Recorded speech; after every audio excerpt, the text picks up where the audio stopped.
વિરામ પછી આપનું સ્વાગત છે। અમદાવાદ પશ્ચિમ રેલવે વિભાગે સર્જ્યો છે નવો જ ઇતિહાસ।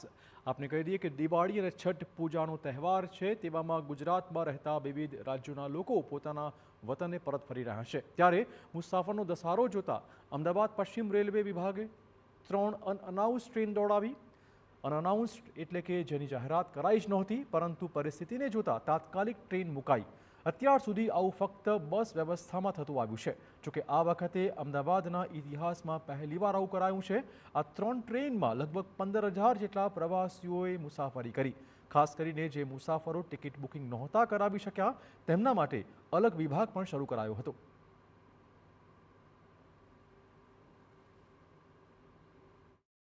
દિવાળીના તહેવાર દરમિયાન પોતાના વતન જનાર લોકોની સંખ્યામાં નોંધપાત્ર વધારો થતો હોય છે અને એટલા માટે જ ઇન્ડિયન રેલવેનો સૌથી વધુ ઉપયોગ આ પ્રકારે થતો હોય છે।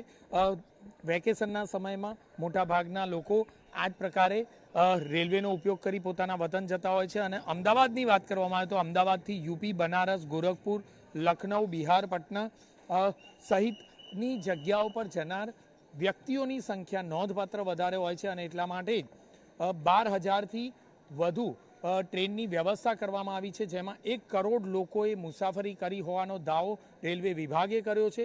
મહત્વની બાબત એ છે કે આજના દિવસે માત્ર 9 જેટલી વધારાની ટ્રેન દોડાવવામાં આવી છે અને 3 જેટલી ટ્રેન અચાનક જ પેસેન્જર વધી જવાના કારણે જાહેરાત કરી અને દોડાવવામાં આવી। એટલે કે અત્યાર સુધીના ઇતિહાસમાં અમદાવાદના રેલવે સ્ટેશન પર આ પ્રકારે કોઈપણ પ્રકારની અર્જન્ટમાં વ્યવસ્થા ઊભી કરવામાં આવી હોય તો એ આ પ્રથમ દિવસ છે।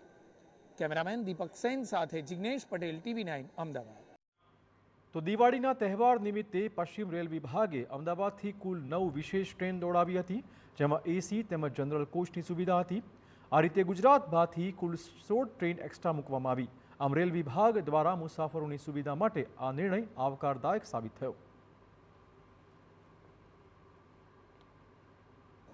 અમદાવાદમાંથી જતી ટ્રેનમાં એક રેકોર્ડ બન્યો છે અને તે રેકોર્ડ એવો છે કે અત્યાર સુધી તમે સાંભળ્યું હશે કે બસ સ્ટેન્ડ પર જો ભીડ વધી જાય તો કેટલેક અંશે એએમટીએસ કે બીઆરટીએસ તત્કાલપણે શરૂ કરવામાં આવતી હોય, પરંતુ આ જ પ્રકારે રેલવે વિભાગ દ્વારા ટ્રેનની વ્યवस्था કરવામાં આવી છે।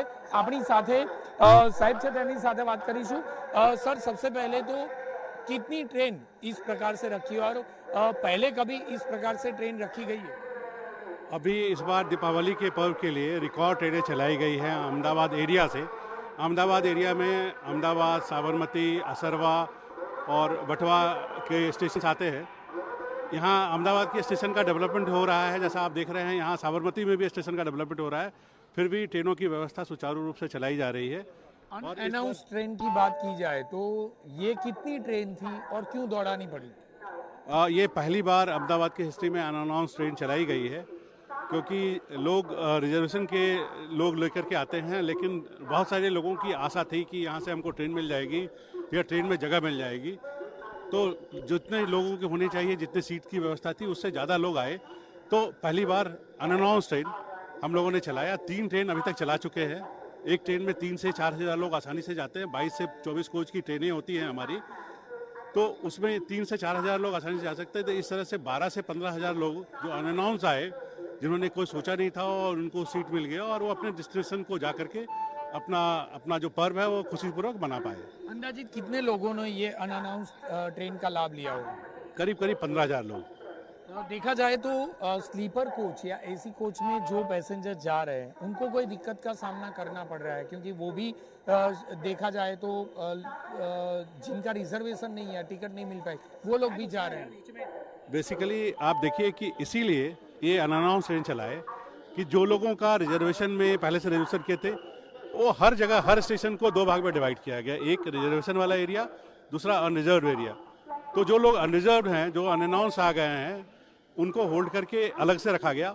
जितने लोग जो रेगुलर ट्रेनें हैं उसमें जा पाए, किसी को भी स्लीपर में या एसी में डिस्टर्ब करने का ना मौका मिले, ऐसी व्यवस्था की गई थी।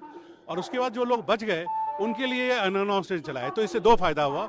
एक कि जो लोगों को मालूम नहीं था हमको किस ट्रेन में जाना है, उनको डेस्टिनेशन मिल गया। दूसरा कि जो लोग रिजर्वेशन में जा रहे थे उनको दिक्कतें ना हुई और वो आसानी से अपने ट्रेन में सफर कर पाए। ટૂંકમાં કહીએ તો નવા વર્ષની ઉજવણી એક તરફ થઈ રહી છે, ત્યારે 12 લાખ જેટલા રેલવેના કર્મચારીઓ દેશભરમાં છે કે જેઓ ખડે પગે યાત્રિકોને કોઈ પણ પ્રકારની અગવડ ન પડે તે માટે વ્યવસ્થામાં લાગેલા છે. કેમેરામેન દીપક સેન સાથે જિગ્નેશ પટેલ, TV9 અમદાવાદ.